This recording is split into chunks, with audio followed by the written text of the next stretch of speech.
आजचा जो बायोटा आहे तो थोडंसं जास्त वय झालेल्या वधूचा आहे. त्यासाठी विनंती आहे, कृपया व्हिडिओ पूर्ण ऐका, ज्यांच्या अपेक्षा पूर्ण ऐका.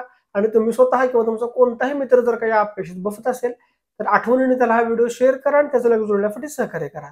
नमस्कार, मी ॲडव्होकेट शिवराज जाधव, देशातील एक विश्वसनीय व रजिस्टर्ड मजूर केंद्र म्हणजेच शिवराज मराठा मजूर केंद्रामध्ये तुमच्या मनापासून स्वागत करतो. तर आपण या मुली थोडक्यात माहिती पाहूयात. मुलीचे जन्मवर्ष आहे 1989, उंची त्यांची 5 फूट 2 इंच आहे, रंग गोरा आहे, शिक्षण त्यांचं बीकॉम झालेलं आहे आणि यांचं मूळचं गाव हे सोलापूर जिल्ह्यातील आहे. व त्यांचं संपूर्ण कुटुंब हे गेले अनेक वर्ष झालं पुणे येथे सेटल आहे. तर त्यांच्या अपेक्षा आहे की मुलगा हा महाराष्ट्रातील कोणत्याही जिल्ह्यातील असेल तरी चालेल, फक्त तो मुलगा 96 कोळी मराठा कास्टमधील असावा आणि तो मुलगा पुणे सिटीमध्ये सेटल असावा. त्यासोबतच मुलाचा स्वतःचा फ्लॅट असावा, गावी थोडीफार शेती असावी. मुलाचं शिक्षण कोणत्याही क्षेत्रातून ग्रॅज्युएशन झालेलं असेल तरी त्यांना चालेल, फक्त मुलाचा मासिक इन्कम हा सरासरी 50,000 रुपये तरी किमान एवढा असावा. त्यामुळे तुम्ही स्वतः किंवा तुमच्या ओळखीचा कोणताही मित्र जर काही अपेक्षा बसत असेल तर आठवणीने त्याला हा व्हिडिओ शेअर करा.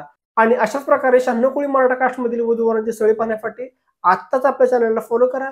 आणि अजूनपर्यंत आपल्या विवाह केंद्रामध्ये तुम्ही जर का नावनोंदणीविषयी माहिती घेतली नसेल तर आजच संपर्क करा आणि नावनोंदणीविषयी माहिती घ्या.